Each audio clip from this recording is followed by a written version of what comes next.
कुछ दिनों से यूपी के हाथरस में हुई घटना से देश के तमाम हिस्सों में गुस्सा एवं आक्रोश है।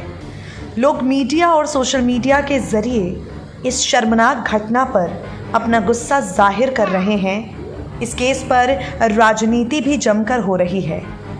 पीड़िता का गांव पुलिस छानवी में तब्दील हो चुका है। वहां धारा 144 लागू है।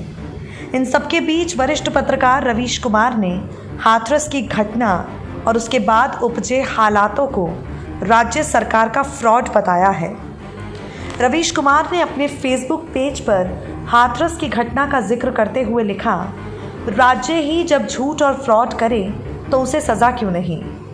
दुष्कर्म की तमाम घटनाओं के बीच फ़र्क यही था कि लोगों की चर्चाओं के बीच पीड़िता के शव को जला दिया गया। वो राज्य की तरफ से ऐसी नाफरमानी थी जो लोगों को धक से लग गई। राज्य और प्रशासन इस सवाल से भाग रहा है। वो नहीं चाहता कि कोई सवाल करे। बेशक हाथरस में इसके अलावा भी बहुत कुछ हुआ जो नहीं होना चाहिए, जैसे जिलाधिकारी का परिवार को प्यार से समझाना कि हम बदल जाएंगे, जिसे सामान्य अर्थ में धमकाना कहते हैं। इस वीडियो के आने के बाद भी पीड़िता के परिवार से फ़ोन ले गए।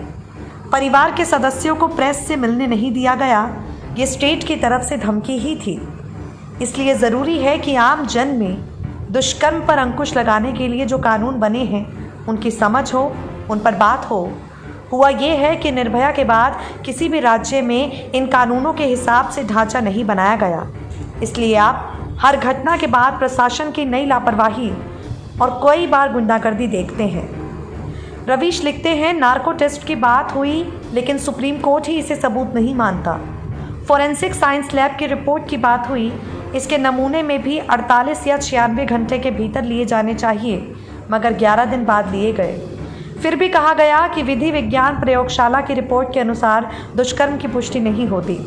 जब आप नमूना ही तय समय के भीतर नहीं लेंगे तो रिपोर्ट में आएगा ही कि पुष्टि नहीं हो रही।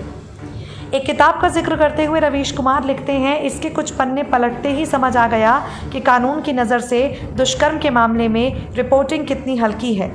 इससे जनता में भी समझदारी नहीं बनती और सारा जोर हल्ला हंगामा तक सिमट कर रह जाता है। मेरठ में दुष्कर्म के मामले में दिए गए मेडिको लीगल रिपोर्ट का अध्ययन किया गया है।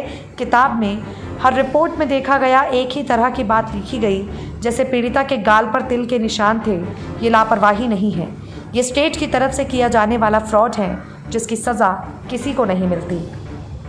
SPN 9 न्यूज़ रूम की रिपोर्ट।